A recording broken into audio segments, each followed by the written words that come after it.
रहा update news. 40 गावात महिलेच्या गळ्यातील 1,05,000चे मंगळसूत्र हिसकावले, तिघांविरुद्ध गुन्हा दाखल। 40गाव शहरातील कॉलेज ग्राउंड परिसरात दुचाकीवरून आलेल्या तिघांनी महिलेच्या गळ्यातील सुमारे 1,05,000 रुपयांचे सोन्याचे मंगळसूत्र जबरदस्तीने हिसकावून नेल्याची घटना 20 फेब्रुवारी रोजी रात्री 8च्या सुमारास घडली। या प्रकरणी इथं गुन्हा दाखल करण्यात आलाय।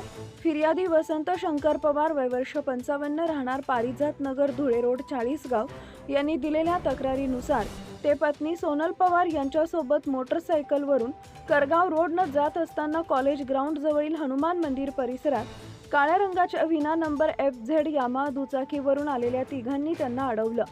यातील एकानं फिर्यादीच्या हाताला चावा घेऊन दुखापत केली, तर दुसऱ्यानं त्यांच्या पत्नीच्या गळ्यातील अंदाजे 15 ग्रॅम वजनाचे सोन्याचे मंगळसूत्र जबरदस्तीने हिसकावून घेतले व तिघेही पसार झाले। या प्रकरणी महेश बाळासाहेब जाधव, राहणार मानोरी, तालुका राहुरी, जिल्हा अहमदनगर याच्यासह 2 अनोळखी इसमांविरुद्ध भारतीय न्याय संहिता 2023 अन्वये कलम 304(2)(3)(5) प्रमाणे गुन्हा दाखल करण्यात आलाय। घटनेची माहिती वरिष्ठ अधिकाऱ्यांना देण्यात आली असून पुढील तपास सहाय्यक पोलीस निरीक्षक शंकर मुटेकर करत आहेत। दरम्यान सायंकाळच्या वेळेत गजबजलेल्या परिसरात झालेल्या या घटनेमुळे नागरिकांमध्ये भीतीचं वातावरण निर्माण झालंय। पोलिसांनी आरोपींचा शोध घेण्यासाठी पथके रवाना केली असून CCTV फुटेजची तपासणी सुरू आहे। ब्युरो रिपोर्ट, मुराद पटेल।